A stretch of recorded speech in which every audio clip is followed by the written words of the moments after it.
The ship's unique design suggests there were no Huh? Oh, come on! You gotta admit this is cool! Just like a movie! The robot will emerge dramatically, do some damage, thrones of screaming people, and just when all hope is lost, Syndrome will save the day! I'll be a bigger hero than you ever were. You mean you killed off real heroes so that you could pretend to be one? Oh, I'm real. Real enough to defeat you! And I did it without your precious gifts, your oh-so-special powers. I'll give them heroics. I'll give them the most spectacular heroics anyone's ever seen! And when I'm old and I've had my fun, I'll sell my inventions so that everyone can be superheroes. Everyone can be super! And when everyone's super, no one will be. Who knows what movie that is? The original Incredibles. 20-year-old spoiler alert coming up. In the movie The Incredibles, a family of superheroes with special and unique powers has to go into hiding as a result of a series of unfortunate lawsuits. But the secrecy can't last forever, and our heroes come out of hiding to save the world from the evil Syndrome, who after much death and destruction wants to just give everyone superpowers and create a world of superheroes. Because if everyone's super, then no one is super. Now this theme actually underlies the movie, and in one pivotal scene, a conversation between the 8-year-old Dash, whose super speed is his superpower, and his mom, Dash says the following. The world just wants us to fit in, and to fit in, we just gotta be like everybody else. But Dad always said our powers were nothing to be ashamed of. Our powers made us special. Everyone's special, Dash. Which is another way of saying no one is. The idea of being special means to be unique. It means to single someone or something out from everything else. This is at its core the same as the concept of love. When we love someone, or we love a group of people, we essentially assign a special status to those people, a special significance to those people in our hearts. We can't love everyone equally, because to love everyone equally is the same as to say we don't love anyone at all. For everyone to be special is the same thing as to say no one is special. This idea is really at play in the transition between Parshat Noach and Parshat Lech Lecha. All of God's interaction with humanity, starting from creation through Adam and Chava, through the Dor HaMabul, through the Dor HaFlaga, is all a global relationship. It's God to everyone. When we transition into Parshat Lech Lecha, God develops a relationship with Avraham. And this relationship becomes special and unique. There's a love for Avraham that extends itself to Avraham's children and the nation that grows out of his family. This creates a pretty profound question. Is God directing his love at one nation, one group of people, okay for God to do? Like, there's 8 billion people on the planet. Like, only 14 million of them have a special relationship with God? What exactly does this mean?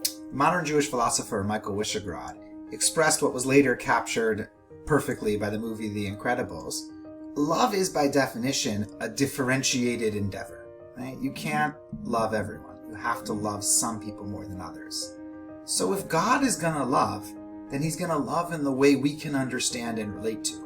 And that means a selected love, a differentiated love, a love for a particular group. But doesn't that just make the whole concept of love troubling? Like, is love a good thing? Like, is it okay to say some people are more special than others? Why shouldn't everyone have the same level of specialness? Consider the following thought experiment.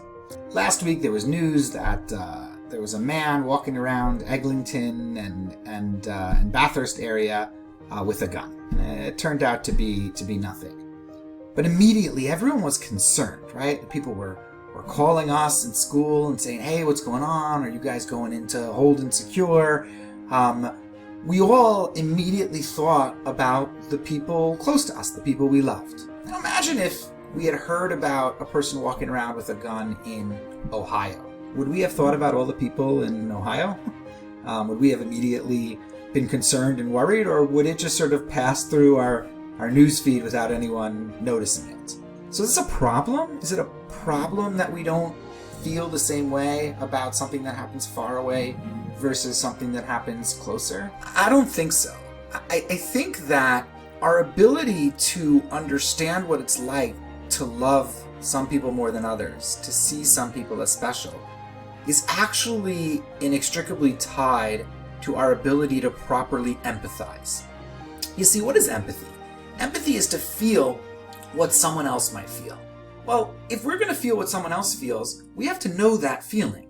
If we're going to imagine what it might be like for a mother in Ohio to hear about someone wandering around maybe with a gun near their child's school, we have to know what it's like for us to feel the same feeling. And we couldn't feel that if we didn't have someone that was special to us. So it's actually our ability to develop special relationships, special feelings of love that allows us to then transpose those feelings and empathize and understand what others might be feeling. God's love for Avram, and in turn his love for the Jewish people, is essentially a deep responsibility to understand the value of a special relationship that we have with our Creator, and to then be able to transpose that value through the act of empathy to other groups of people who have their own concerns and their own interests and their own things that are special to them.